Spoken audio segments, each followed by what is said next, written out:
Hello, good morning. I'm Jamey from Stonemaier Games, and I'm here for the next hour to hang out with you on Valentine's Day of all days. I hope you're having a good Valentine's Day, whether you are with someone else or if you were happily single. I remember I was happily single for a long time. Now I'm happily with Megan, but I enjoyed both lifestyles for a while, just depending on where I was in my life right then. So I love seeing in the board game community that there are lots of videos released this week about great games to play with couples, but there are also a lot of videos this week or content around I don't know, solo play, because I think that's not necessarily saying that when you're playing solo that you're not with someone else. There's plenty of ways to enjoy solo games even if you have a partner, but I like the board game community embracing the idea that Valentine's Day isn't just about having a partner, but it's also about being happy with who you are and where you are in life. So I really love that. So in encompassing all of that, happy Valentine's Day to you. I see some wonderful people here today. Garrett, Chad, Dominic, William, Ian, Julie, and Chad. Julie, I think you had a birthday this past weekend. Did it go well? Did you have a good time? I think I saw you post some really neat card holders that someone in your family gave you, maybe in the Wyrmspan Facebook group. I've been loving seeing the posts in the Wyrmspan group about different, or it might have been in the Wingspan group. I think it was the Wingspan fan art related to that. But yeah, I've been loving seeing the post in the Wyrmspan group and on Instagram about people getting Wyrmspan to their table. And I have a brief shipping update I can provide about that. Really, it's no different than the update that we sent out the other day. But in case it's in your spam folder and you're waiting for your copy of Wyrmspan, well, actually, I want to make sure I get this right, but I believe all champion orders have shipped at this point. So you should have a tracking number if you are a Stonemaier champion, unless you are in Europe. And in Europe, champion orders are shipping this week and next week. So by the end of next week, all champions in Europe should have their tracking notification. And in terms of non-champions, some non-champion shipments, I believe in Canada and Australia, are starting to be shipped out this week. And the US will start next week because there are still some more champion orders in the US. I should have said that. More champion orders are going out this week for the US. Non-champion orders start next week in the US. And then in Europe, the week after that, the final week in February, the first week of March, will be non-champion orders in Europe. Yeah, a little all over the place. If you need a clarification there, I can repeat what I said. And I can also look at the email that Joe sent me, a very helpful email.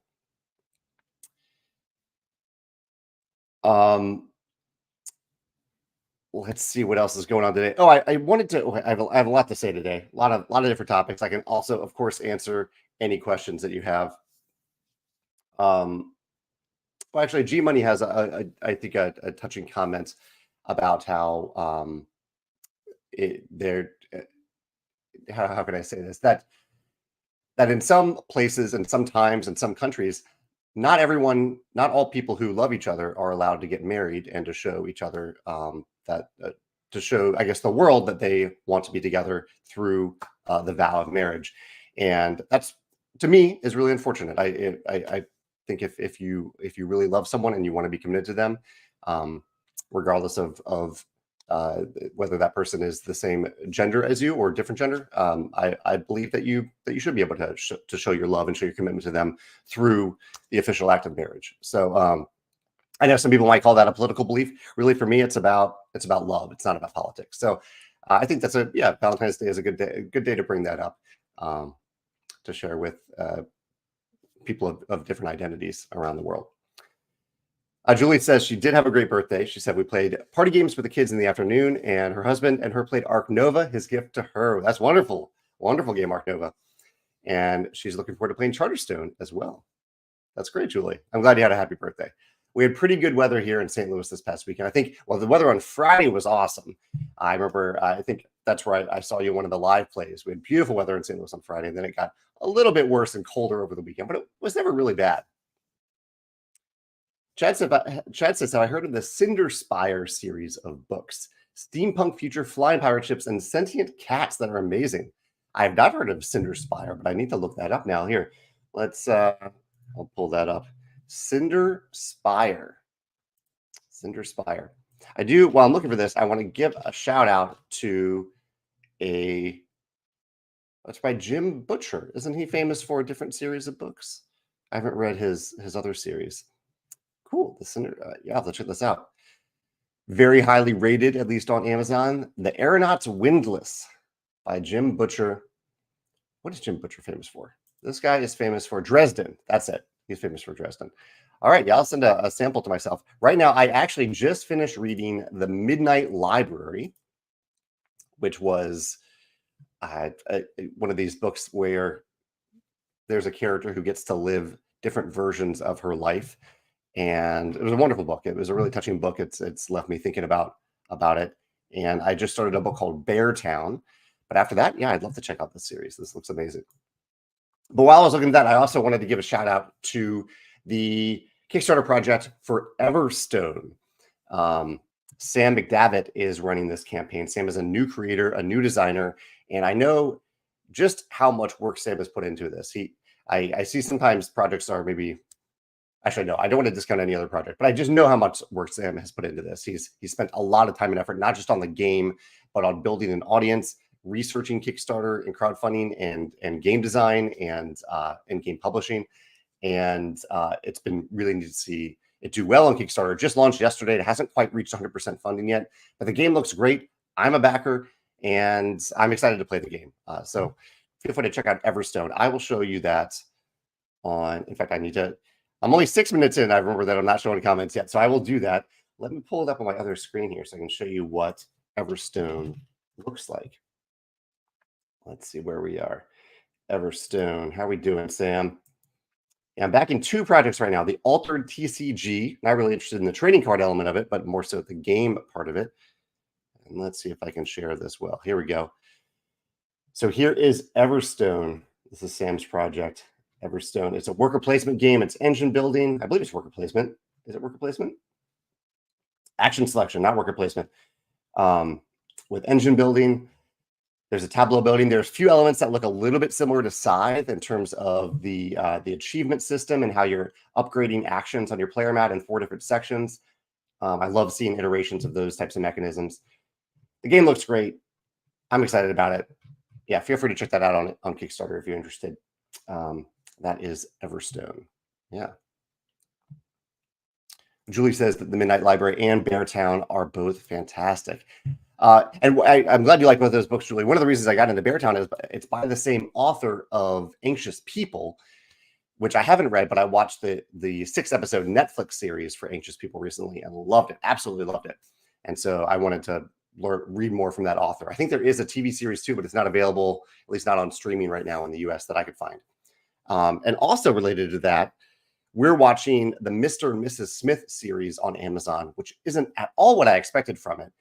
It has Donald Glover and I forget the other actress's name, but they're both great, and it's awesome. It's really, really good. I'd recommend it. It's a little intense at times, but yeah, Mr. and Mrs. Smith on Amazon Prime here in the US, really, really good. Or at least for me, I'm really enjoying it. Tim says, sorry about the 49ers in the Super Bowl. He says, we played Wyrmspan and went to a nice local restaurant because it was easy to do last-minute reservations here in San Francisco. I bet it was. Yeah. San Francisco is my team. It's the team that I rooted for a long, long time. I was excited to see them in the Super Bowl. I was really excited that it was a good game. Like it was a really close game, or at least I think it was. I was hosting a bunch of people for the Super Bowl. And so I actually did not see very much of the game at all.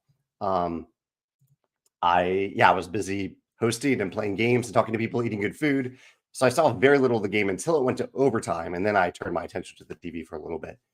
And honestly, I think the 49ers had opportunities to win the game, and they didn't take those opportunities. They had a blocked extra point.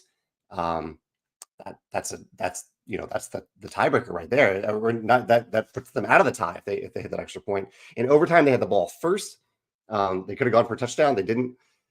So yeah, I think, I don't know, the team that scored more points deserved to win. That was Kansas City. So I'm glad it was a good game. And honestly, I had a good time just hosting people and having a good time playing games and seeing a lot of people here at the house. So I'm sorry for you, Tim, too, if you were rooting for the 49ers.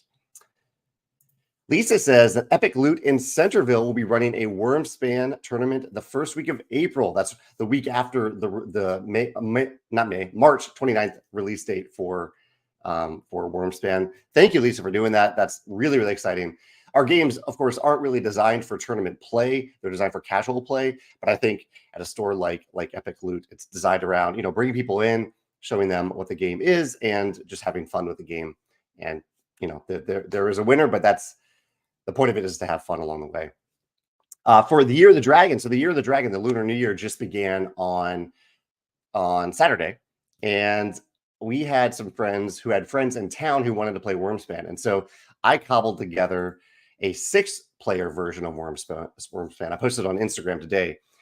Wyrmspan only plays up to 5 players, but I'm the publisher. I have a lot of extra components. So I put together a 6-player component, and we played kind of a flock mode where we had 2 pods of 3 within the same game using the same goals, but 2 different, the same Dragon Guild, but the 2 to 3 player Dragon Guild on both sides of the table. And it went great. It went actually really well. It played way faster than if we had tried a full 6-player game of Wyrmspan with a ton of downtime between player turns. We had a lot of fun doing that. And earlier in the day in St. Louis, it was Mardi Gras. And so Megan and I went to a local place called La Patisserie Choquette, which is, I think the owner is from New Orleans. And so they do a lot of Louisiana, New Orleans Mardi Gras specials at this time of year. And so we went there and waited in line for a while. It was very popular, and didn't get all the things that we wanted, but we did get some good treats there. Reminds me of my chocolate of the day today. I don't know if any of you have treats related to Mardi Gras or the Year of the Dragon or Valentine's Day. Lots of opportunities for treats this week. But my treat is still, actually, I have a little bit of chocolate left over that Megan gave me for my birthday last month from Honeymoon Chocolates here in St. Louis, combined with Caldy's Coffee, also here in St. Louis. This is the 75% dark chocolate coffee and spices chocolate bar. Really, really good chocolate bar. And I am enjoying that today. Let's see. Ray says he recently acquired Parks, related to one of the some of the videos I've done about Parks. I've talked about Parks a lot, and his wife has really liked it so far. I was wondering if you have gotten any of the expansions for it, which mainly look like they provide more variety in parks and trail sites. I haven't. I'm really pleased with the variety in the core game itself, so I have not gotten any of the expansions for it. If anyone else in the comments has, though, feel free to chime in and share that with Ray.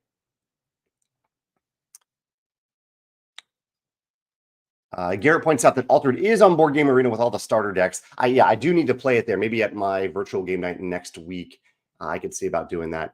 Garrett says he's played a couple times, really likes it. Oh, Garrett, I would love to play with you, Garrett. Yeah, let's do that. Let's make that happen. Yeah, maybe this afternoon. I'll get in touch with you about that.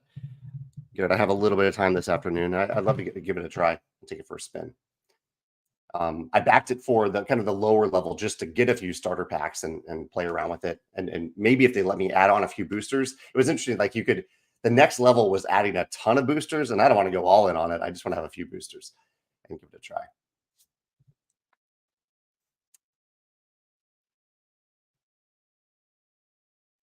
Oh, thank you, Daniel.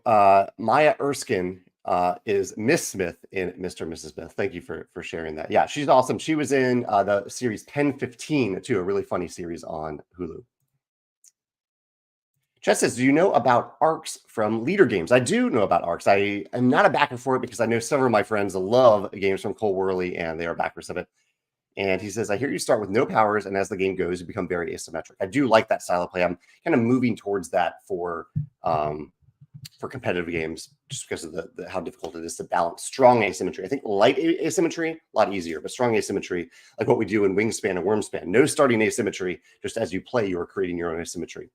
Jeff says, which do you prefer, starting asymmetric or ending asymmetric with no powers? I think for competitive games, like I just said, I think I'm gravitating towards, at most, very light asymmetry at the beginning of the game, and you create your own asymmetry through your engine, through the decisions you make as the game goes on. I think that's what I'm leaning towards. For cooperative games, I'm all in for either. I think either is fine for cooperative games. In fact, I think stronger asymmetry can give you a sense of direction in a cooperative game.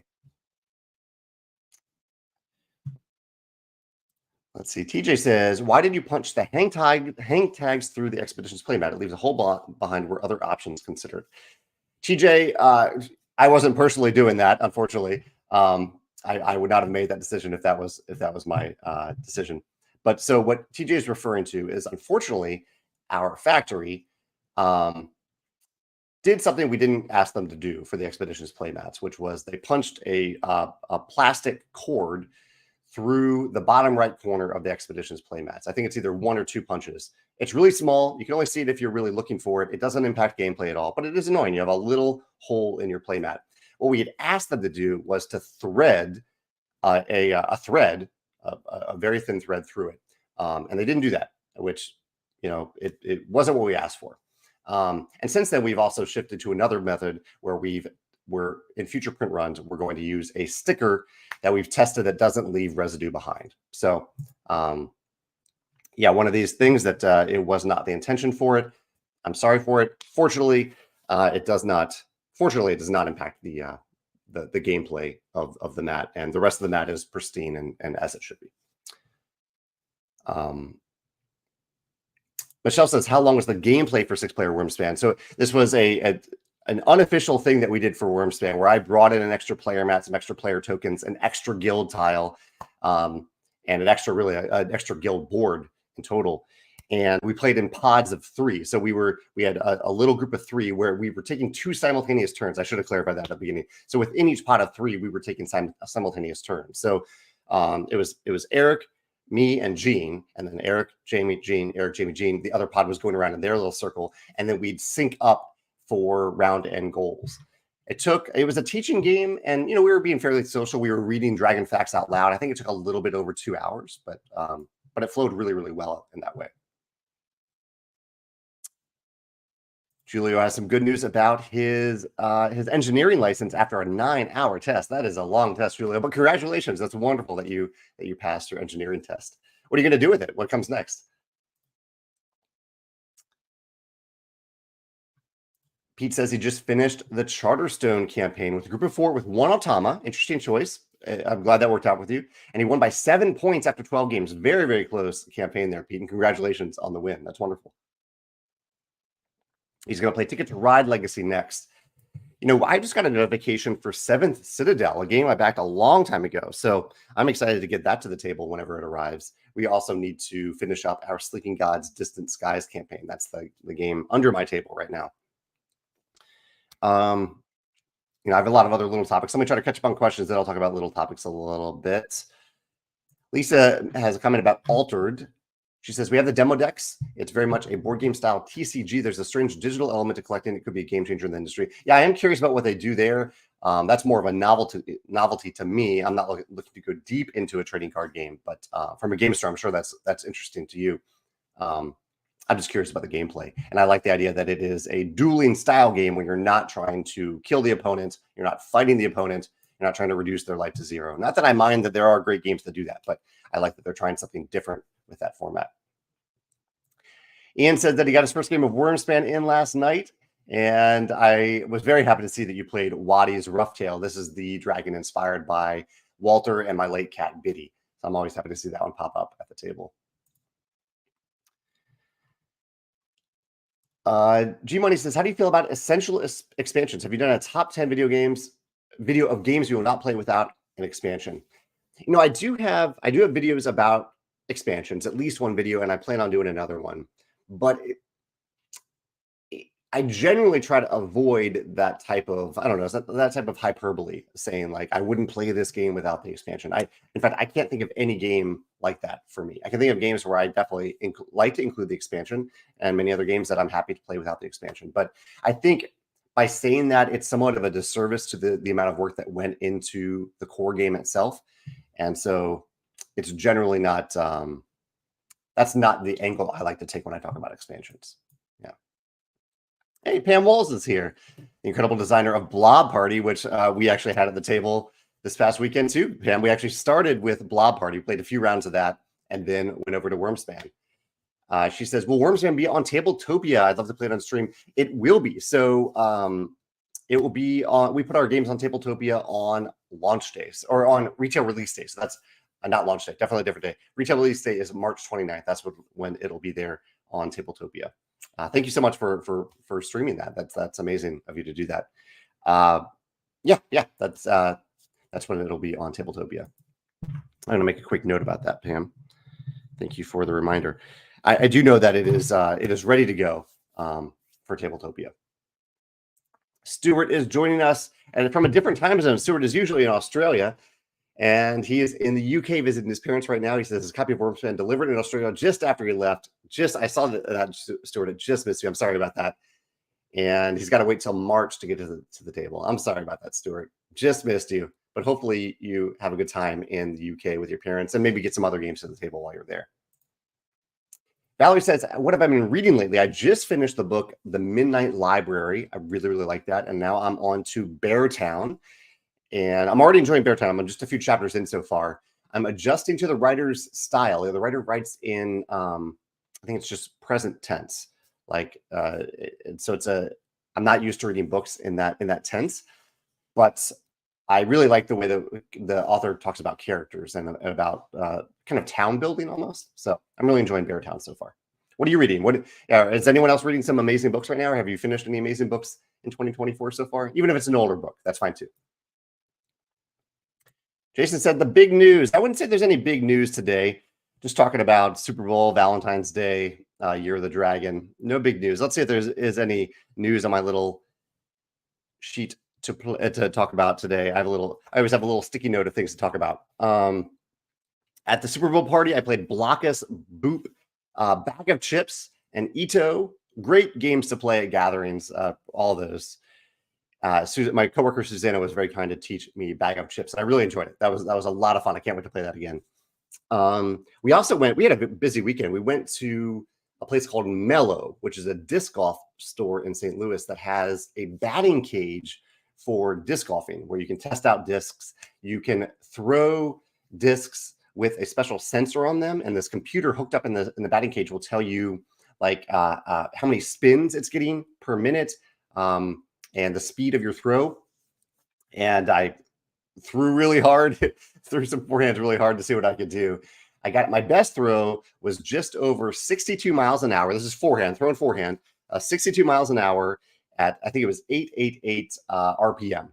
So that was my best throw out there. But it was fun to throw really hard into a net and see what your rating was. If you ever come to St. Louis and you're into disc golf, I highly recommend going to this store. The shop owner, and really as cool as that device was, it was the store owner who made the experience so wonderful. His name is Roger. He was just so welcoming and nice and helpful and just the nicest guy. It's a really special store thanks to Roger. And just had a great experience at Mellow here in St. Louis this past weekend. We did Mellow, we did Wyrmspan 6 players, we waited in line to get some Mardi Gras food. Yeah, some other things to talk about in a minute. Oh, and before I forget, I'll say this at the end too, but right after this video, if you want to watch Man vs. Meeple play Wyrmspan, they are doing a live play right after this video ends. So if you're watching this live, it's around 10:23 St. Louis time right now. So at 11 a.m. St. Louis time, Central Time, that's right after this video. Go over to the Man vs. Meeple channel, and they're going to be live playing Wyrmspan if you want to check that out. I'll also include that link on our website afterward, so you can watch it in the future. But if you want to chime in and hang out with them as they play, I believe, a 2-player game of Wyrmspan, feel free to head over to Man vs. Meeple after this video. I'll try to remember that at the end of the video too. So Julio just passed his engineering test. I asked him what he was doing next, and he said next is a report documenting his 4 years of experience in design, construction, administration, and project management, then waiting for comments for approval. About a month process, give or take. That's a big document to make, Julio, and I hope that goes well. Good luck in preparing that. Yeah, 4 years of experience. That's awesome. I'm excited about what comes next for you. Nick says his group was their group was a little confused by the once per round dragons. Like, do we have a choice of when to do it? It's end of round. Yeah. There was a reason we chose that language. Actually, this is what it was. We have had so many people ask in Wingspan where we use the term end of round. We have had so many people ask us, do I get this every round, or do I get this only at the end of the round that I've played the dragon? I had a ton of people ask that. And so end of round is intuitive to me, but I agree with you. But we've had that question so many times that we wanted to state it in a different way. So maybe we should have gone with once per round at end of round, but it's a lot of text to do there. So instead, I believe we put it on the goal mat itself. No, we didn't put. Maybe we didn't put it on the goal mat. No, we did. We did. We have the end of round. We have the icon on the goal mat, so it is on the goal mat to remind you to do it. But that is the reason behind it, that we found people were misplaying it in Wyrmspan, or at least having that question. Wilson says Expeditions will have expansions. Expeditions does have one expansion on the way. You can see it on our progress chart on the news page of our website, and there might be more. But right now, there's only just one expansion in the works that I'm excited to talk about in a few months. Yeah. Brett, I'm glad to hear this. Related to Pam Walls, the designer who chimed in a few minutes ago, he says he brought Blob Party after seeing it in my top 10 of 2023.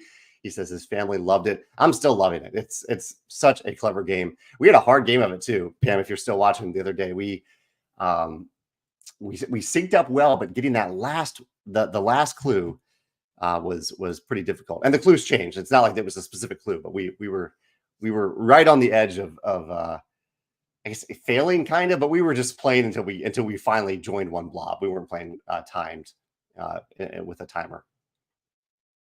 Anthony recommends the book The Bird Way. I've heard good things about that book from fellow Wingspanners. David says that him and Connie grabbed this Connie of Apiary and Wyrmspan. They grabbed the Humble Bundle deal to grab the entire Discworld series by Terry Pratchett in ebook form. That's a lot of books. That's a lot of books for you two to get through.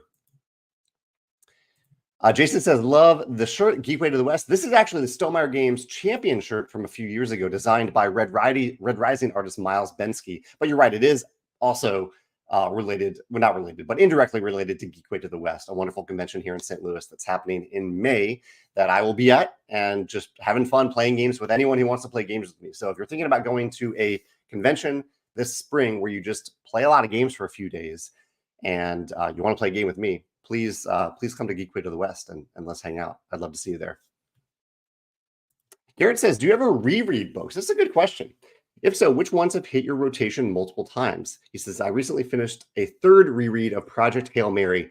Just the other day, I read Project Hail Mary, and just the other day, a friend mentioned how much they were loving and recommending that book to everyone they talked about. It's a great book. It's by the author of The Martian, for anyone who's heard of The Martian, but not Project Hail Mary. And that's a fun question, Garrett. I'm curious for anyone who wants to answer that question. My answer would be it's pretty darn rare because I have so many books that I haven't read that I want to read. Every now and then it happens. It's only happened. So it's happened twice, I think, in the last 10 years that I've reread a book. One was Ready Player One. I don't know why. I was just in the mood to go on the chase again at Ready Player One. I think it's a really fun read, or at least I really enjoyed it. And I reread The Name of the Wind a long time ago. I think maybe I was getting hopeful that there was book 3 coming out, and then it didn't happen. But I reread it just to see if I still enjoyed the book. Still enjoyed it. There I think it's problematic in some ways, but I also still enjoyed the book. So yeah, the Name of the Wind and Ready Player One are the only two that I can think of that I've reread in a long time now. I definitely also have probably reread some of yeah, those are the only two I can think of for a long time. Yeah. Anthony says that he also bought Blob Party. I'm glad I got to have the opportunity to share Blob Party with a lot of people. I'm lucky that I discovered it. I actually discovered it because Pam, so this is the wonder of the gaming community, the gaming industry. Pam Walls has a great game design channel. She posted a video, and posted many videos that I really liked, but she posted a video that inspired me to write a blog post where I talked about what Pam had talked about in that video. And then I reached out to Pam, I think just to let her know that I was writing about her video. And I realized in communicating with Pam very briefly over email that I had never played one of her games and I wanted to. And so I checked out Blob Party. I love the idea of it because I love the style of party game that I like are cooperative party games.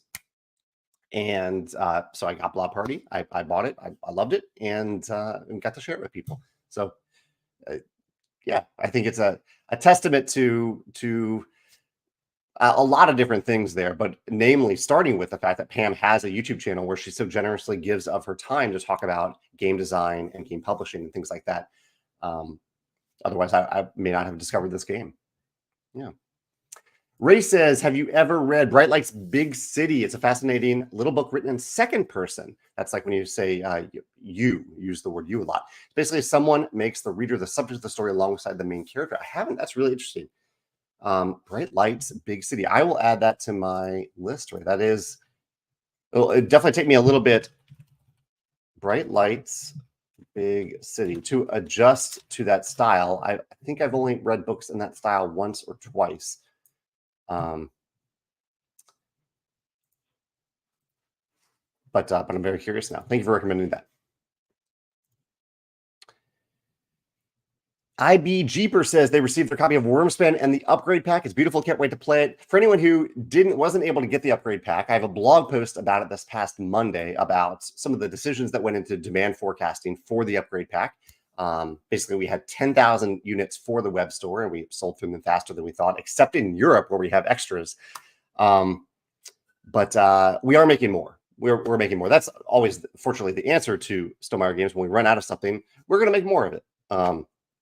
I feel bad that we aren't able to serve people at the point where they are like originally first buying Wyrmspan, so they could have that pack in the same order, consolidate shipping. I definitely feel bad about that. But we are going to make more. It will be back in stock this summer.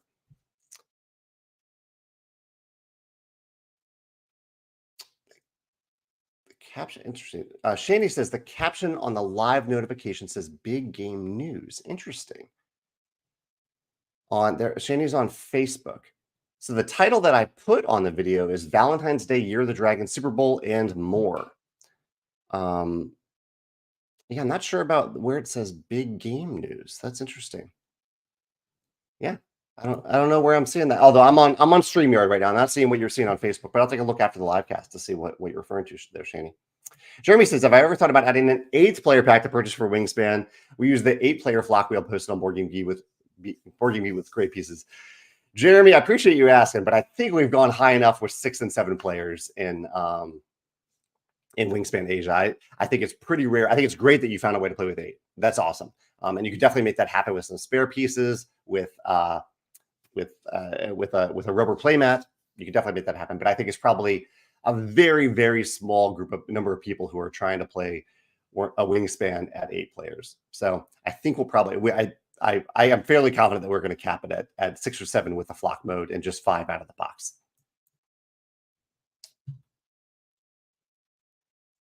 Let's see. Valerie says about the reading topic, she got sucked into reading the Hollows series. Definitely lighter read than what I normally read. Are you enjoying it, though? It sounds like you're sucked into it, so probably enjoying it to a certain extent, Valerie. That's great. So Paul says, end of each round. End of each. Yeah, I like that. Instead of once per round, say end of each round. That's concise. I like that. Yeah, too late now, but I like that. I like that usage for the future. Yeah, and I can see how once per round would be confusing, given that we use the terminology once between turns for something completely different in Wyrmspan. Julie's reading Yellowface. Oh, Yellowface is on my list. I'm looking forward to reading that. That author, I've read her. I believe it's R.K. Huang, maybe. I might have the initials wrong. But her first series of books is kind of a fantasy series that I really love. So I'm curious to see this book, which I don't think is fantasy. And Julie also read Leave Only Footprints, about a journalist who visited all the national parks in a year. That sounds great, too. Yeah. Let's see. Ian says, final excavate clarification Wyrmspan question here from Ian. When I play Cape Card in the final space in a row, I was a bit confused as to whether I get to do the when played twice or just once and decide which choices to do first. Yeah, it is in the rule book, Ian, but rule clarification is you can do them in either order. And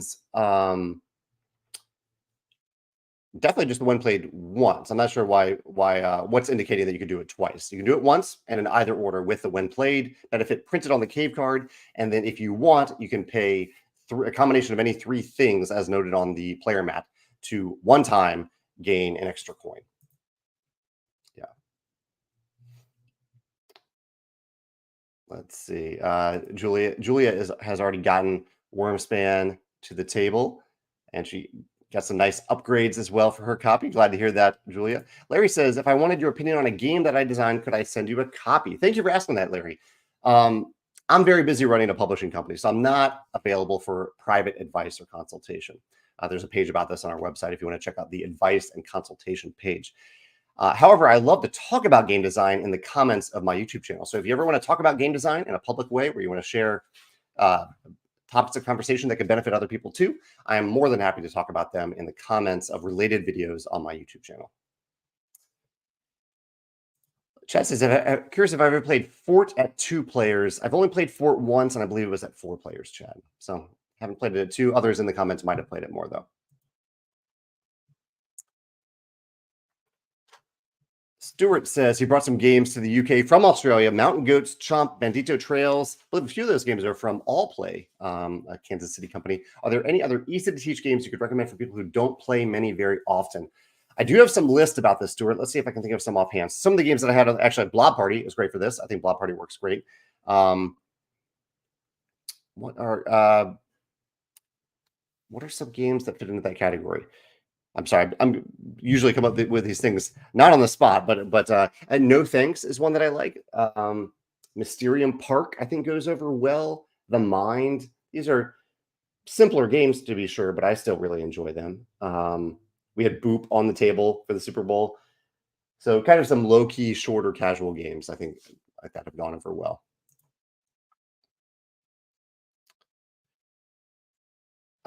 So let me, I'll flip back to your comments in a second. I'm almost a little bit ahead for them. Yeah, I'll pause on Pete's comment. I'll come back to your comment in a second there, Pete. Let's see, other topics I was going to cover today. I played Fox Experiment. The Fox Experiment, again, I played it, I think, twice, maybe 3 times now. Played that at game night on Thursday. Had fun playing that. It's from designer Elizabeth Hargrave, designer of Wyrmspan. Had a lot of playtests recently for some games that I'm working on, or all games that I'm working on, but either as a designer or as a developer. A lot of playtests. Questions of the day. Yeah, I have some questions for you. And I did a video this past weekend. I posted a video this weekend about alliances, negotiation, and trading in games. A fun video for me to film with 2 other people where we talked about alliances, trading, and negotiation. But my questions for you today, and I also did a blog post about back-to-back Kickstarters featuring Conquest Princess, which is available on Kickstarter right now. So these are campaigns where they ran a campaign on one platform, and relatively soon afterward, before going to print, they used a different crowdfunding platform to I don't know, for various reasons. There are different reasons posted on the article. But here's my question for the day today. So in about a month and a half is April Fool's Day. Obviously, we have something planned for Stonemaier Games, but on April Fool's, I often like to do a sillier top 10 video, and a few of the past videos have been related to cats or pets, like pets playing games, pets playing in game boxes, things like that. And I just, for fun, rank my favorite photos that ambassadors share with us for those topics. I'm curious if you have any ideas for this year. Because I've done a few of these. I don't want to do the same thing I've done in the past. I like the pets. I love sharing photos of Walter and other pets. But if you have any ideas for a silly April Fool's video that is not hurtful to anyone, I'm not looking to make fun of anyone, to poke fun at really even games in general. But something a little silly. It could be pet related. It could be chocolate related. It could potentially be game related, tabletop game related. But yeah, if you can think of something silly for a top 10 list for April Fool's Day, let me know, and I'm happy to consider it. Pete says, I just bought the new set for the Imperium deck building game called Imperium Horizons. It's one of my favorites, one that I have not played yet. What do you think about standalone box expansions versus expansions that require the core box? Is Wyrmspan Asia the only Stonemaier product like that? What considerations go into making that decision? I believe Wyrmspan Asia is the only example of that at Stonemaier Games. Yeah, because I think usually we want to convey the idea. I'm sorry, getting political text, as is the time of year for that. So I usually try to convey with an expansion that the term expansion means that it expands the core game, and that the core game is not included in the expansion box. The main consideration that I think about is how many components do I need to replicate to make this a standalone game? And oftentimes the answer is a lot. Like if we wanted to do like we did with Wyrmspan Asia, we had to provide player pieces. We had to provide enough cards, enough goals, enough goal tiles, goal mats, all these different things that you need to play Wyrmspan that are already included in the core box of Wyrmspan. So if that adds, if you are duplicating a lot of components in that way, that's the reason that I almost always do standalone expansions that are not that do not have core game components in them, because it would raise the cost, the size of the box, and the cost of the product by so much.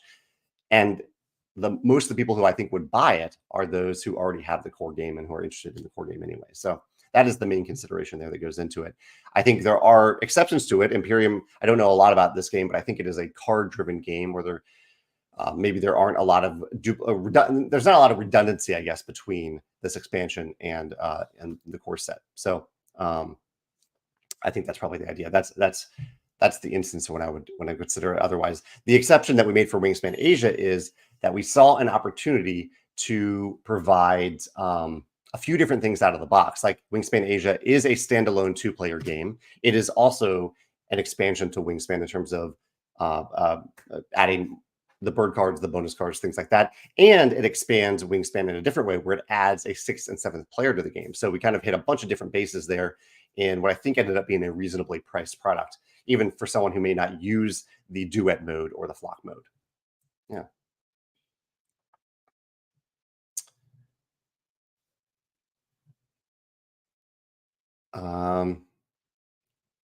So I see some people answering the question about books that they've read more than once. And some other people are saying they actually really enjoy Project Hail Mary. That's great. Julie has a nice comment about doing vision-friendly versions of Wyrmspan cards. And Julie, you probably noticed in Wyrmspan, I think we made the cards much more vision-friendly, much bigger text, wider spacing, largely because we put the dragon facts in a separate book instead of on the cards. A separate book included in the game, just not on the pack. Luke says, I just bought a couple of books by Murakami. Are there any authors that you must have a physical edition? I read mostly digital. I also read mostly digital, mostly because I read on my back in bed with a book propped above me. And I found that is not a comfortable reading position when I have a big book that I have to hold open, whether it's hardcover or paperback. So it's very rare that I seek out or read non-digital books at this point. I read on my Kindle, and I really like that. That's just my preferred reading style on the Kindle. So the only exceptions to that, I think, are business books that I might want to read and then share with someone else, might want to give to somebody else. Graphic novels. I don't read a lot of graphic novels, but when I do, I want to, I want to be able to look through it. I think those are mainly the two exceptions that I can think of, or business books that I want to write in and write little notes to myself or tag different pages, things like that.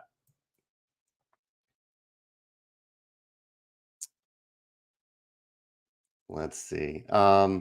George is joining us today. George was one of the 2 amazing people, including Tonka, who joined me for Sunday's chat about games that feature alliances, negotiation, and trading. Thank you, George, so much for sharing that or being part of that conversation. Julia says, for those that celebrate Valentine's Day, what are your plans or gifts for tonight? That's an open question for anyone to answer here. Laura Devastator says, how have the first few weeks of Wyrmspan sales compared to your expectations, predictions, exceed, in line, or under projections? They have exceeded our projections for sure. Fortunately, we had enough copies. We made enough copies that we were able to meet demand for the game, at least so far. But we did fall a little bit short on the update packs and a little bit short on the rubber play mats as well in some of the regions. So they've definitely exceeded our expectations and predictions, despite it being the biggest first run in terms of the game and the accessories for any product that we've ever made. Yeah.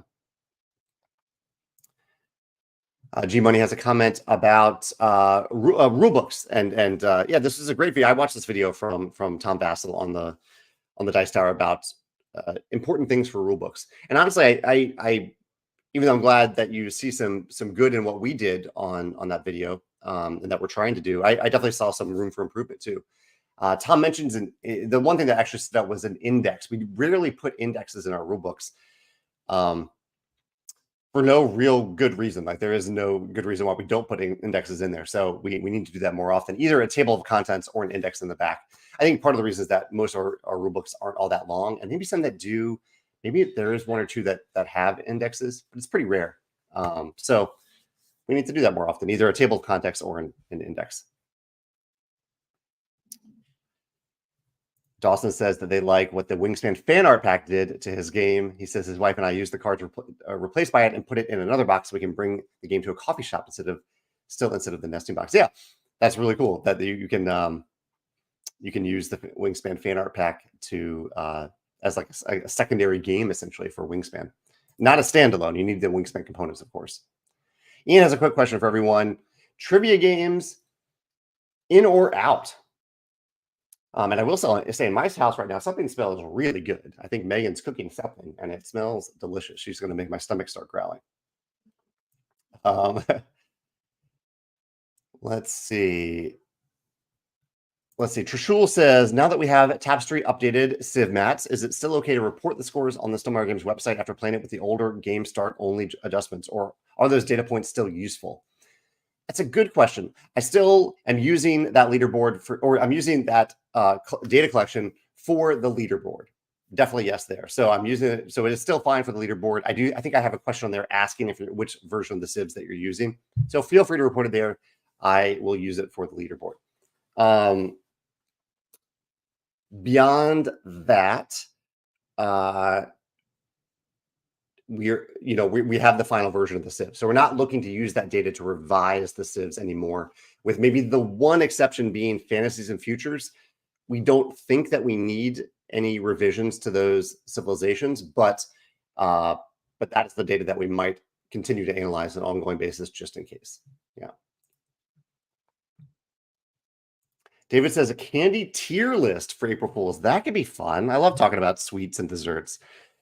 I'll make a note about that. So a candy maybe or dessert or treat of the day, treat tier list. I like that. And so David's answered my question about I want to do an April Fool's video this year, and I don't know what the video should be yet. So I've done silly videos in the past where people send me photos of their pets playing games or in-game boxes, and I've just for fun ranked the photos of those animals. But and I'm looking for one to do this year on any sort of silly list that is not hurtful or shameful to anyone. I'm not looking to make fun of anyone through this. Jason said, how do you feel about solo only games? Do you ever play any? I'm particularly enjoying Final Girl at the moment. Jason, I have a video coming out just for you, just to answer this question this weekend, where I talk about multiplayer games that I have enjoyed solo. And I talk about it with Automa team member Karel Tateka, who also works quite a bit on Rolling Realms, where we talk about that topic. So you can look forward to a video on my YouTube channel this Sunday about that topic. It is pretty rare that I play games solo. Very rare, in fact, but I have enjoyed a few of them. I did enjoy Oathsworn, playing that solo. I also enjoyed playing Escape the Dark Castle solo. Yeah, but it's pretty rare. Pete says, top 10 games with components you want to eat. I like that. I don't know if I have 10 games in that category, but games I want to eat. Want to eat. I like that idea, Pete. TJ says top 10 games by taste that a dog ate. And so that's kind of related to Pete's. And we have seen, we get many replacement parts for components lost by cats or eaten by dogs that we are happy to replace. And that we always hope that the pet is okay. Steve says, love you, Wyrmspan. Quick question. The guild adds so much to the game. Any chance something like this may be implemented into Wyrmspan in the future, like a bird watcher society or something similar? Steve, we don't have any plans to do anything like that. So I think it's highly unlikely. I think that'll be a uniquely Wyrmspan thing. I'm not saying that it's impossible, but to my knowledge, nothing like that is in the works right now. Maxwell says top 10 animals in board games, or just your favorite animal art in games. That is tied to the animal theme, animals in games. I can't remember every video that I've ever done, but I feel like I may have done a video about, oh no, I did a video about cat themed games. That's the one that I've done. Jason says disc golf top 10, pets eating desserts from Ian. Geeks says, how often do you go out and buy upgraded third-party components for games in your collection that you enjoy a lot and play often? What are your favorite blinged out components? It's very rare that I do this. Most of the games I play, I'm happy to just play the standard version of it. And as a publisher, I have a lot of spare pieces and parts that I can bring in. Like I have realistic resources that we used to make that are now made by Top Shelf Gamer. I have lots of metal coins. So I often bring in these ubiquitous components and bring them into other games. I do have a fairly blinged out version of Wyrmspan, and I do enjoy playing with that version of Wyrmspan. Luke says top 10 box farts. That's a good one. Eric says, are we going to offer the cards by themselves? I'm not allowed to combine them. We do offer the Wyrmspan Asia cards by themselves in the form of their vision-friendly version. So that's how we sell cards by themselves. If you ever want a deck of the North American cards or the Europe cards or the Oceanic cards or the Asia cards, you can buy them on our web store using the vision-friendly versions of those cards. They're available right now. Chet says top 10 Stonemaier Games re-themed box covers. So I could do, I guess we could do the whole dash span memes that were available this year. So yeah, that's consideration. Dash span memes for April Fools. That's a fun one. Let's see. Danny says, top 10 games with comfiest boxes for cats to sleep in, or top 10 games that cats would use as a litter box. Yeah, that's a good one. So, Danny, one of the videos I did do are photos of pets in game boxes, in all sorts of game boxes. So, in a way, I've kind of already done that one, but I do like the idea of, I don't know, I guess I could do something with Walter. Maybe I could let Walter pick which game box he wants. Like I could put out 2 game boxes and let Walter choose which game box he wants more. That could be interesting. It would take some filming and some editing to do that, but I'll see if I could do like Walter's picks. Walter is my cat. Walter's game box selections. Valerie says, if board games were playing a D&D game, that's clever. I need to probably first play D&D before I do that one, though. George says, have I played Daybreak? I have not played Daybreak yet. I'm curious about it, but I have not played it. Oh, Nate says he just got back from Galaxy's Edge. He picked up Sabacc and struggled with the printed rules. You seem to really enjoy it. Did the rules confuse you as well? They did. The only reason I was able to really get through it is that I was taught it, or I was taught a version of it while I was on the Star Cruiser. So the rules are a little bit confusing. And I'm still kind of modifying those rules to make them work the way I really want them to. Let's see. Just scrolling through a few more questions here as we wrap up today. Stace of Spade says, any chance of thoughts of a second edition of Expeditions down the road that would make for a smaller footprint? As of now, the current edition won't fit on my table.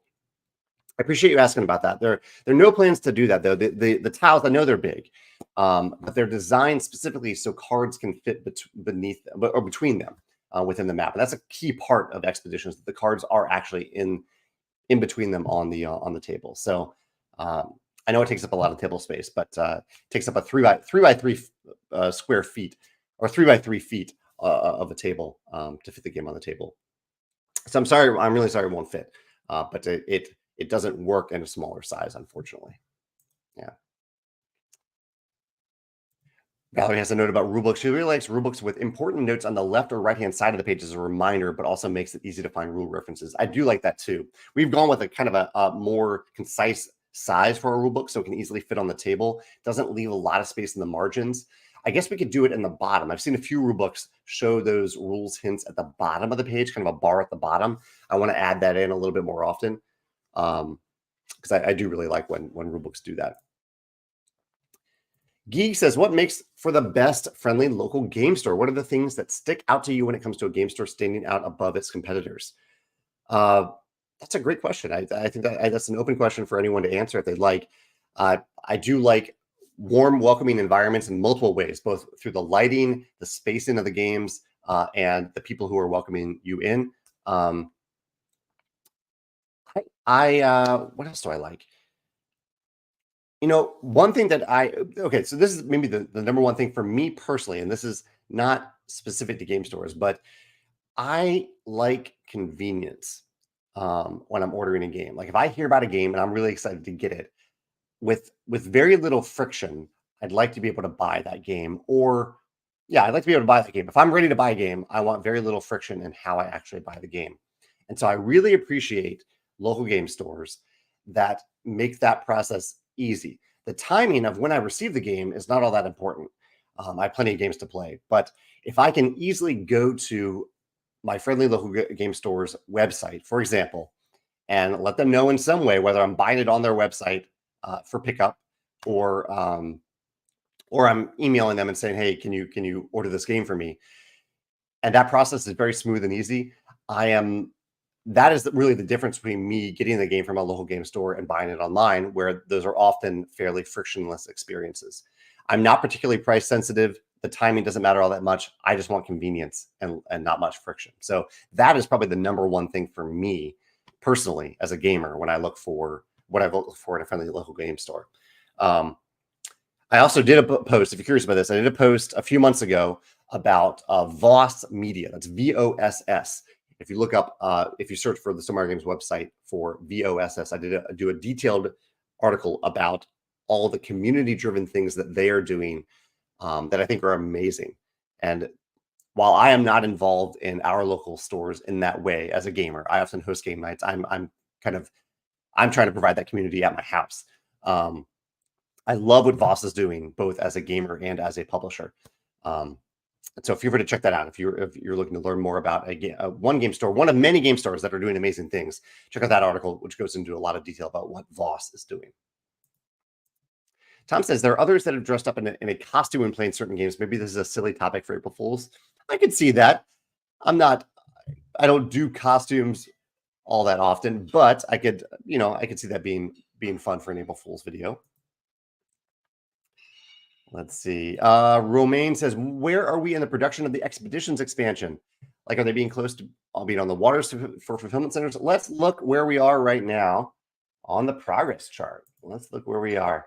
So here, I'll pull it up on the other page here. So we're talking about Expeditions updates. We'll go over here. Let's go to news. So we're going on the Stonemaier Games website. We'll go to news. I'll try to make this a little bigger. We'll scroll down here. We'll look at the progress chart. Here we're showing Expeditions Expansion 1. And right now, this stage that's complete, its components are complete. So we're now in the print and assemble stage for the Expeditions expansion. That's where we are right now. Geek says, tastiest board game components. Yeah, that's someone mentioned that earlier. I like that one. Chat says, other than putting a cap on the amount a player may have, when is it beneficial to track player resources on a player mat track rather than physically grabbing individual components from a supply? That is a great question. I don't know if I have a clear answer, because it's something that we did in Tapestry, inspired by Gaia Project, where you're just kind of adjusting single resource tokens on a track. And it's something that we haven't done in other games, where you're kind of accumulating a mass of resources. I can see both ways. I don't know which is better when. It's a great question, but I don't really know which one, when to use one over another. I mean, sometimes it can be partially due to budget. It can cost a lot more to have a bunch of tokens versus a single token on a track. I guess part of the question is, do you have a player mat? Do you have a player mat? Because players need to have their own individual player mat to track those resources on the track. I think sometimes it's easier to do the math when you're looking at tokens on a track. At the same time, if you're having to plan ahead, then it's easier to use tokens, because you can put like a little pile of tokens on a card that you want to play, like in Wyrmspan or Wyrmspan. You can put them on a card and say, okay, I'm ready to play this card, because you've actually physically put the resources there. I think that's really helpful too. So I don't know. Those are a few considerations that I think about. Let's see. Rocky says, is it redundant to submit scores via the leaderboard, Google form, and the scoring app? Or are there separate things? They're definitely separate things. On the scoring app, we are not allowed to collect your data without your permission. There's no centralized database of the data. It's only stored locally on your phone. So we don't get any data actually from the Stonemaier Scores app. Monica says, top 10 games that your cat wants to play. Yeah, that ties into the idea of Walter's, like, his favorite game boxes. I don't know if Walter really wants to play many games. He mostly just wants to sleep. I could do top 10 Walter's favorite top 10 favorite cat toys, but I don't know if anyone would have fun watching that beyond me. TJ says, any plans to do a scoring app for all Stonemaier games like Garfield released for theirs? We actually have one. Yeah, they inspired us to do one. We released it well over a year ago. It's been out for a while. It's called Stonemaier Scores. It's completely free. You can get it for Android or iOS right now. Yeah. Garrett says Dash Span, the Incredibles crossover. I do love Dash. Dash is one of my favorite characters in any movie. And I love the Incredibles. Trishul says, what were the inspirations for the somewhat minimal and sketchbook style graphic design in Wyrmspan?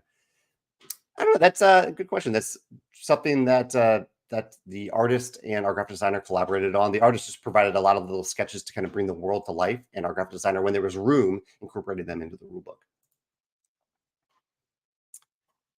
Let's say I'm a little bit out of time here, so if I am going to miss a few questions here. So if I miss anything that you really want me to answer after I close off this video, feel free to post it in the comments of the video on YouTube. And also, if you want to go watch Wyrmspan on Man vs. Meeple, go over to the Man vs. Meeple channel, and they are live streaming Wyrmspan starting right now. So go check that out and have fun watching and playing Wyrmspan along with them. Thank you all for your answers today. This was very helpful. Your questions, your answers. It was wonderful to hang out with you as always. And I hope you have a wonderful Valentine's Day and a great week ahead of you. I'll see you next Wednesday. Take care. Bye.